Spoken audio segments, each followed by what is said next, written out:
Bonjour, mesdames et messieurs. In this video, I want to show you the 5 mistakes you should never do if you want to do a photography portfolio. All right, guys. So this is, I think, the 5 worst mistakes that I have made and I've seen other people do when they create their portfolio website. Having a portfolio website is amazing. I have done 7 books and my work is over 75 galleries and I've sold to many agencies, and this entire business came from my portfolio, not from my Instagram, but from my portfolio and from Google Images, especially Google Images. Back in the day, I used to use Google Plus to basically do some SEO, search engine optimization of my images, but now I use SlickPick. I'm going to show you how to use SlickPick to get an incredible SEO on your images, and it's just the website that I use the most when it comes to do my portfolio. This video is sponsored by SlickPick. I'm actually an ambassador of the brand. I am so happy I found them. I've been looking for a solution for photographers which basically builds website, but really just for photographers, and that's what SlickPick is. It's got so many mind-blowing features. It's incredible. And actually, in the link below, you'll see a video where I actually built from scratch my website, surgeremedyphotos.com. So I'm gonna give you 5 mistakes, and I'm gonna start by the most important ones, and the biggest mistake is gonna come to the end. So stay until the end, because the last 2 are critical if you want to get exposure on the web. Mistake number 1, bad file name. So let me show you. For a very long time, when I used to load my photos on my portfolio, I used to basically load them as like this, like Untitled 101, Untitled 197 or 906, whatever. This is a big mistake because file name, I found out, is very important in Google Image. And again, I got the whole deal on the books because people found me on Google Image. So first thing first, so this is like a photo of an ice cave in Iceland. So I'm going to call this ice-cave-iceland.jpg. It may seem stupid, but it's vital. This is Portrait Barcelona Gothic Quarter. Okay, so basically the idea of the file name is you have to think in terms of what people are searching for. Okay, and this one is going to be Marina, Dubai, for example. Okay, so that's mistake number 1. Make sure before you load your photos, you name them properly and you use dash to create space between the words. Mistake number 2, no title, no descriptions, no tag. Now this is the really bad mistake. So let me show you. I'm here on SlickPick and I took one of my photos, that's one in my galleries, and you can see here the photo does not have a title, does not have a description, and it's got no tag. So I'm going to call this Sunset Paris Montparnasse Eiffel Tower. Okay, description, a beautiful view of the Eiffel Tower from the Tower Montparnasse. Okay, save description, tags. I'm going to call this Eiffel Tower, Paris, Sunset, Tour, Tower, Montparnasse. Okay? And that's very important because this is going to go straight into Google Images. Now, one thing you need to realize is when you post photos on Facebook and Instagram, because Google and Facebook and Instagram are not very good friends, they will not get the same treatment that if you use a website like SlickPick. SlickPick has an incredible SEO friendliness, meaning it's really connected to Google and Google Image, and this is going to go straight into Google, and it's going to help to find this image now if anybody types this kind of keywords. So it's very important. Just to tell you a little story on how I got the book deal, but I was about to sign a pretty decent deal with Flammarion, a French publisher, 10 years ago through the Gallery of Yellow Corner. But on Google Image, somebody named Hendrik Tenhaus, an amazing man who unfortunately passed away a few months ago, but changed my life forever, found all my work on Google Images. He found my website, he called me up, and he said, I want to do a book about Paris with your photos. And I said, yeah, but I'm already committed to another publisher. Long story short, he flew to Paris 2 days after and convinced my gallery to sign with him instead of the other publisher. And I got an incredible deal on 2 books, Paris and New York. And all this because I had a good SEO on Google Image. So I cannot underestimate the importance. You know, a lot of people, I got 111,000 followers on Instagram.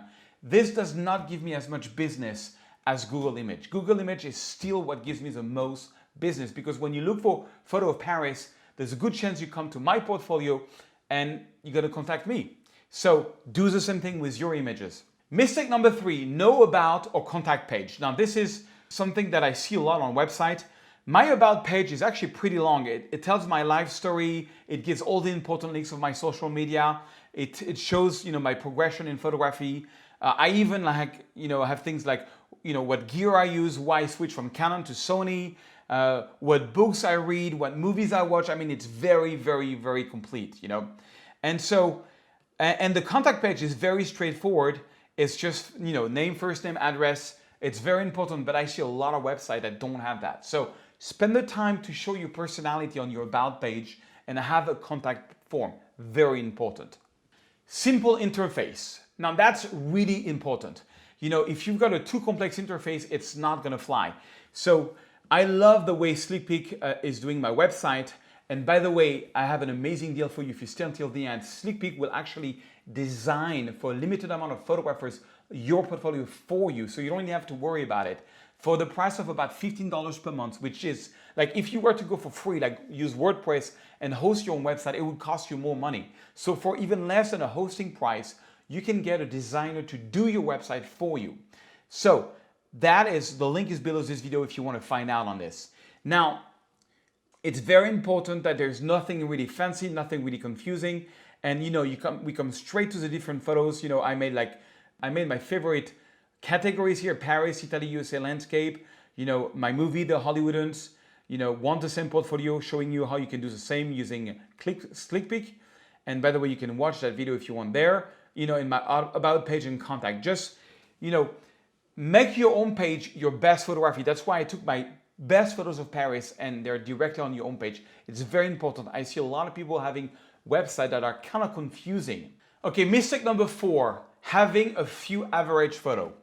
Your website should be your best work, your very, very, very best work. For example, this is my Instagram.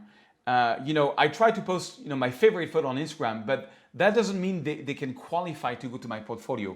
For example, I would never post this photo of the Griffiths Park. It's like, it's okay, but the colors are whatever. I would never post this photo, for example, because I know I've got a lot of others from that scene in Iceland, which are much better. Or I would never post this photo from Dubai because it's like, it's not incredible subject, it's just a tower, So put your very best work. For example, I was coaching somebody this morning, Thomas Speck, a German guy living in Paris, who has some incredible photos of Paris. I was like blown away by some of his photos. But like, for example, this photo for me is a little bit average. It's winning the shots. You will see, just wait for the last tip, you'll understand why this is important. Or this photo, for example, I said, why did you put this photo like, that lamp is like half cut here, And some of his photos are spectacular. But having just, look at this. This is like one of the nicest photos I've ever seen of the Arc de Triomphe. Thomas, my respect. But having just a couple of average photos can ruin your whole portfolio. But you will understand more with the last tip. Tip number 5, have very few photos. Now, I got to tell you, this is an incredible story that happened to me. I moved to Los Angeles about 5 years ago. And before I moved, actually 6 years ago, before I moved, I came to check out Los Angeles. The first day I arrived in Los Angeles, a friend of mine gave me literally 4 hours I'm in Los Angeles. Tell me, meet me at the Griffiths Park. And I go to the Griffiths Park. It's one of the nicest views of Los Angeles. So I go there and it's really hard to park. And I look on my left side and I see an incredible golden hour. And there was nobody in that street. So I parked the car in the middle of the street. I ran out. I took one photo, came back in the car, finally parked, met my friend, and we spent a very nice evening up at the Griffiths Park. I put the photo on my portfolio. 2 weeks later, I get an email from Nike, the brand Nike, saying that they are doing a special operation called the Summer of Nike, and they wanted to rent this photo I just shot of Los Angeles for $2,500 for 3 weeks, a small JPEG, and they asked me if I wanted to become an official Nike shooter. It was like a 16-page contract. I said, for sure. It was crazy to think that I just shot this photo. And so I asked him, I said, how did you find out about me? He says, well, I found the images because I was looking for a summer image of Los Angeles. and I found it on Google Image, and then I look at your website, and I was blown away by your website, and I said, oh, cool. And then we sort of talked, and he says, you know what, I'm going to tell you a secret. You know how I know at Nike how we recruit photographers and how we know somebody's a pro and somebody's amateur? I said, no.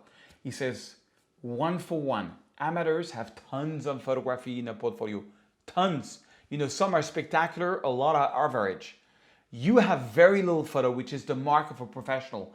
Every pro we're working with have very small categories and like maybe 10 to 15 photos per category.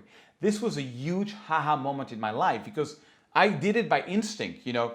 And I remember Scott telling me his story where on his website, I think he only puts 20 photos per category. And when he wants to add a new one, he makes a survey on social media to know which one he's going to take out before he puts one more. So he never goes to 21 photos. And I thought it was extreme, but this is so brilliant. And Scott is a good friend and a brilliant man. So this is the number one mistake I see people do. I get about 45 to 50 portfolios to review per day. I don't watch all of them, but that's how much, you know, on Instagram, on DM, on YouTube. And 95% of the time, too much photos, too many photos, too confusing. Just a few categories and a few photos is perfect. So that's the 5 mistakes to avoid if you want to build your portfolio. Get the deal with SlickPick for about $15 per month, which is the price of hosting a WordPress website. You're going to get a designer to redo your website. You're going to get a very functional website, and you're going to have so many features that only SlickPick does. You know, I have worked with so many other companies. I've never seen anything like SlickPick to make a portfolio.